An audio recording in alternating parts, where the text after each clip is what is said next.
Jika kita bahas masa Orde Baru, yang terlintas di pikiran kalian adalah Soeharto. Lantas, bagaimana sih Orde Baru bisa dimulai?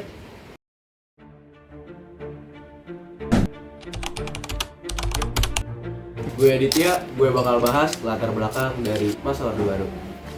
Kelahiran Orde Baru ada kaitannya dengan G30 SPKI tahun 1965, di mana pada saat itu keamanan dan politik Indonesia sedang tidak baik-baik saja. Pada saat itu juga ada dualisme kepemimpinan dari Presiden Soekarno dan Letjen Soeharto.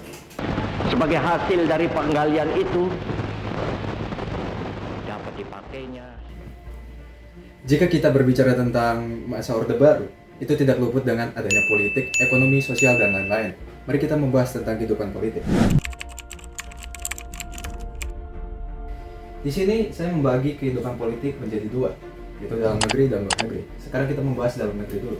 Bahwa di dalam negeri, Indonesia pertama kali melaksanakan pemilu, yaitu di tahun 1971. Lalu setelah melaksanakan pemilu, Indonesia menyederhanakan partai politiknya menjadi dua, yaitu PPP dan PDI.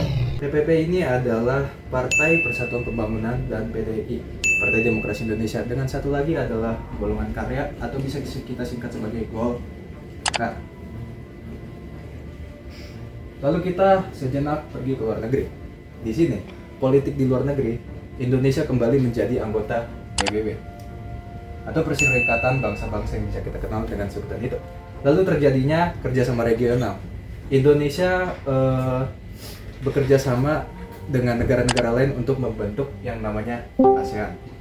Sekian penjelasan tentang Indonesia masuk dalam partai politik di saat Orde Baru.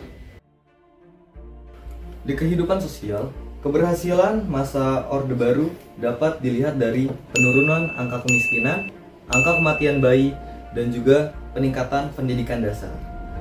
Dan ada pula program yang dibangun pemerintah seperti transmigrasi, keluarga berencana, serta pembangunan puskesmas dan posyandu. Lalu selanjutnya, kebudayaan pada masa Orde Baru, yaitu dilakukannya pembinaan dan pengembangan sekolah seni, kursus seni, dan lain-lain. Selain itu juga banyak program pemerintah untuk memelihara warisan sejarah nasional seperti perluasan museum-museum. Ini semua adalah upaya pemerintah Orde Baru untuk memperkuat kepribadian, kebanggaan, dan kesatuan nasional budaya. Ekonomi di Orde Baru memang menjanjikan kita stabilitas dan juga perkembangan. Memang kita melihat infrastruktur yang berkembang pesat, jalan tol membentang, gedung-gedung pencakar langit bermunculan, dan juga sektor industri yang berkembang pesat. Namun di balik semua itu, terdapat banyak ketertimpangan.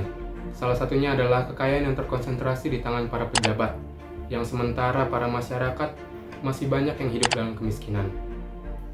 Masih ingat dengan devaluasi rupiah? Kebijakan ini diambil untuk mengatasi inflasi yang tinggi, namun memiliki dampak yang kompleks. Di satu sisi, kebijakan ini berhasil meningkatkan daya saing produk ekspor kita. Namun di sisi lain, harga barang impor makin melonjak.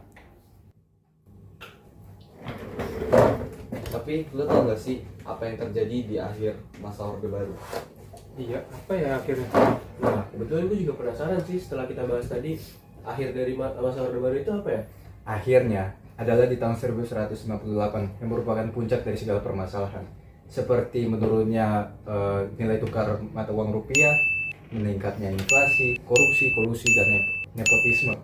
Dan berakhirnya di tanggal 21 Mei 1998 di mana Soeharto dipaksa mundur dari jabatannya sebagai presiden, yang merupakan penanda sebagai berakhirnya masa otoriter dan membuka jalan bagi masa reformasi. Sekian penjelasan Orde Baru dari kelompok kami. Kurang lebihnya kami minta maaf. Mabes! Mari belajar sejarah.